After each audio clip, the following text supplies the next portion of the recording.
Thanks again for talking to me. I appreciate it. Yeah, no problem. In today's world, people talk about returning to normalcy all the time. Has your life ever returned to normal in the past decade?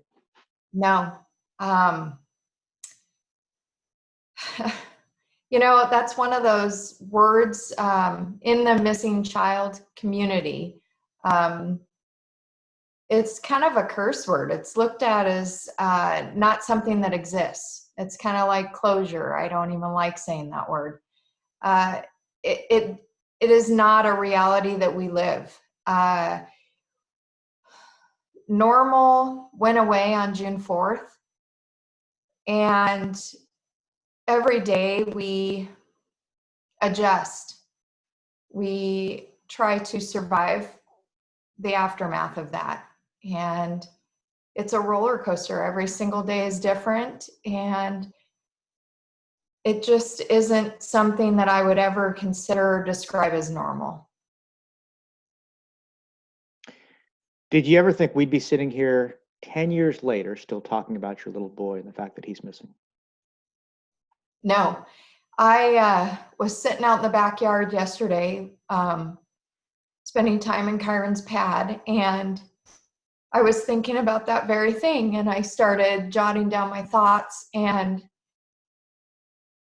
I just, 10 years later, was never in the realm of my mind. I understand that in cases where you don't know who did it, you don't know where the child went missing from, that increases the odds of having it go long term. And that was never in the back of my mind on June 4th. That night, I never thought in a million years we will be here in 10 years. Never. It's sad and it's disappointing and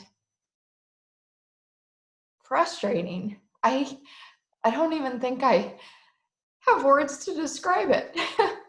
It's just not something I thought was going to be possible. You think the situation has changed you or changed your outlook in any way?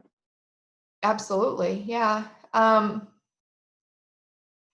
hold on to my older son tighter and longer than I used to.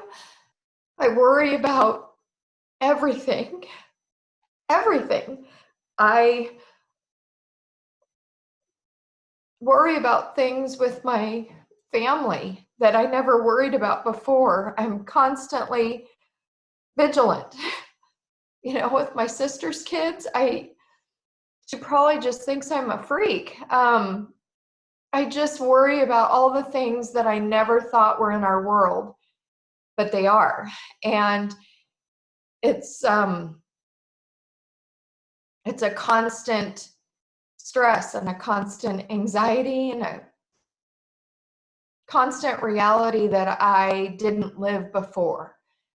I would say that I appreciate the moments more than I used to.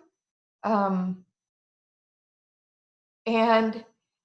I always think I'm not going to make it, but I know that I'm stronger than I think I am. And no matter what's on the horizon, no matter how hard it is, no matter how difficult, in the grand scheme and the perspective of our life, that kind of helps you focus it down. Things are stressful at work right now. It doesn't matter. In the grand scheme of things, that stress does not equate into the realm of being stressful. Sometimes I have to remember that for myself to get some focus and perspective. I have to remember, you know what? This isn't going to be the one thing that does me in today. This is not going to be the one thing that puts me over the top. In the grand scheme of things, it's not as big as that. Many of the original detectives, investigators, prosecutors have moved on or have retired. Yeah. Do Do you worry that this case will be forgotten or won't have the focus that it's received in the past?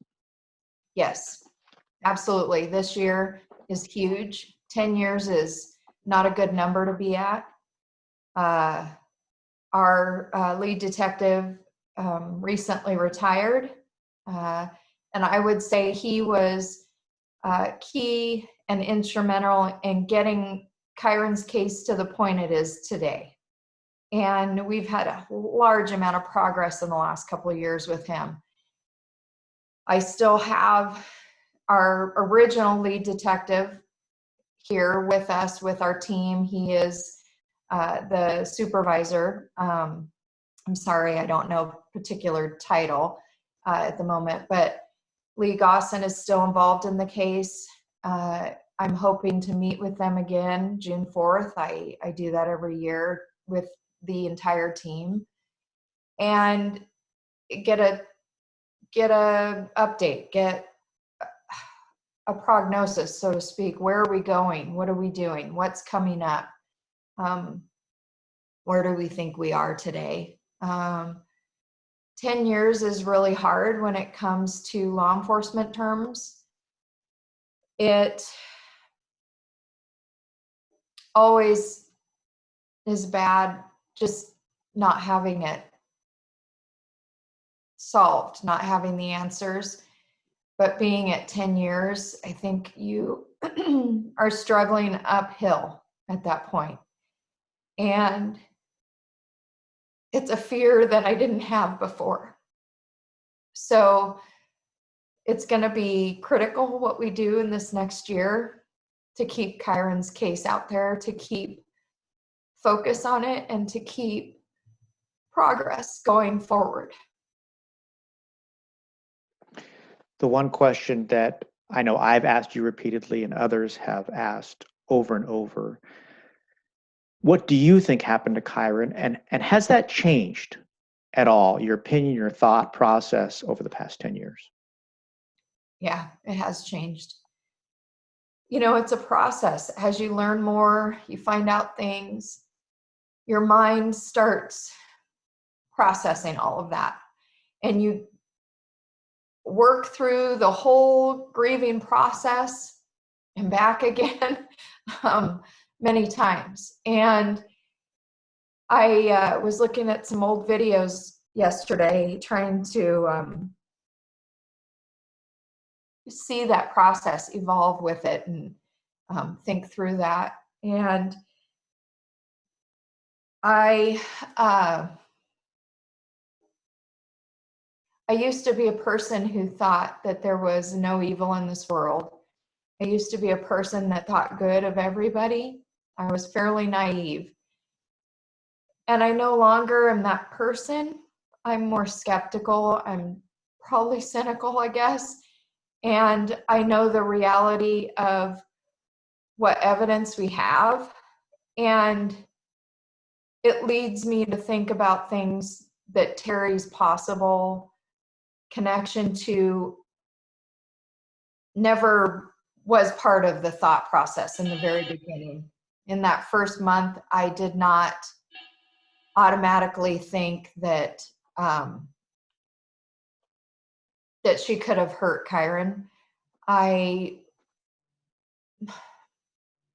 thought there were other evils in this world that could have targeted Kyron for other reasons. I never thought that Terry was the one and that she could have hurt him. I now think very differently. I've worked through finding out things that make me think that that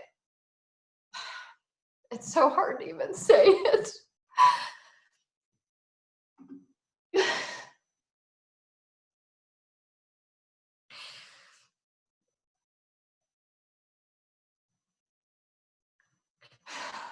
My mind goes to different places now today than it did 10 years ago.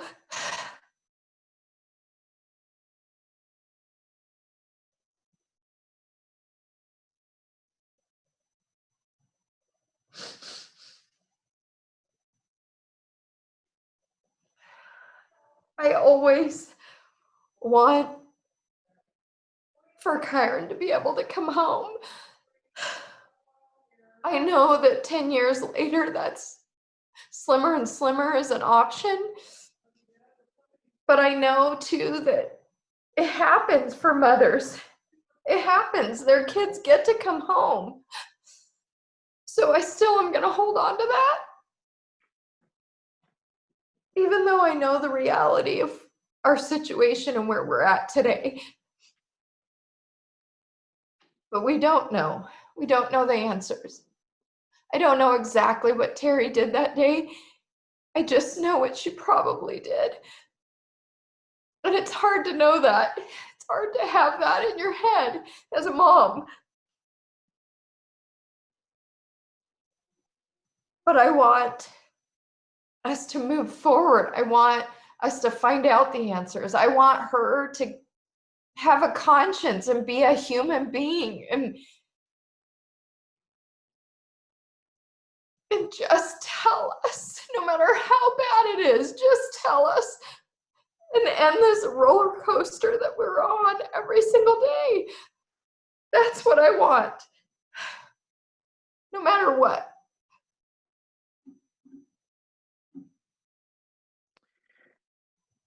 There are a lot of people who feel very strongly about this case and feel a deep connection to Kyron. There are a number of people who've moved into our community that are not familiar with this case and are just learning about it for the first time. Yeah. What would your message be for the greater community, those who feel a connection and maybe those who aren't aware of the situation? If you feel a connection and you are interested in following Kyron's case, I want you to share his story more. I want you to get it out there. We need to continue to keep pressure on Terry. We need to continue to get Kyron's face out there. We need to put pressure where it's due. I think that amazing things have happened in cases and it turns around because finally someone has a conscience. Finally someone comes forward. They share that piece of information that they've been holding on to for 10 years. That's what we want for Kyron. We want to be able to bring this to some form of an answer, some conclusion, some justice. We want whatever we can get. For people who don't know about Kyron's case, and this is the first time they're hearing about it, get interested, get engaged, go to our web pages, follow up with some of our volunteers, go to our events. Please learn about Kyron, share his story. Again, it just takes that one click, that one switch to flip. It just takes that one person to come forward and share that information that we haven't heard, or reshare the information if you haven't heard from law enforcement. Reshare it, re-talk about it. I can't urge you enough. Sometimes things get missed. There have been so many law enforcement agencies on Kyron's case helping him every day. Sometimes things fall through the cracks. We have to follow up on all of that stuff. 10 years later, that's what we're doing. We're going back, we're re-interviewing, we're looking at all of our tips. Did we dial everything in? Did we follow up with this person? Did we pay attention to this tip? Did we miss something?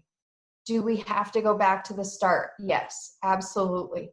It's so important. And it's important to keep sharing Kyron's case, keep getting it out there. If you're new to the Skyline community, come out. We're hoping to have a vigil at the school. I have a conference call with them tomorrow to get permission. I want June 4th to be big. This is 10 years. We need to show Kyron we're still out here. We're still fighting for him. We still want to bring him home. And we can't do that without sharing his story. I implore everybody to come out. I just want to talk about it again. I want the community to come together. Even if we can't be close in proximity, we still have to show Kyron we're there. This is one thing that's super important. Great. Desiree, thanks so much. I appreciate it. Thank you.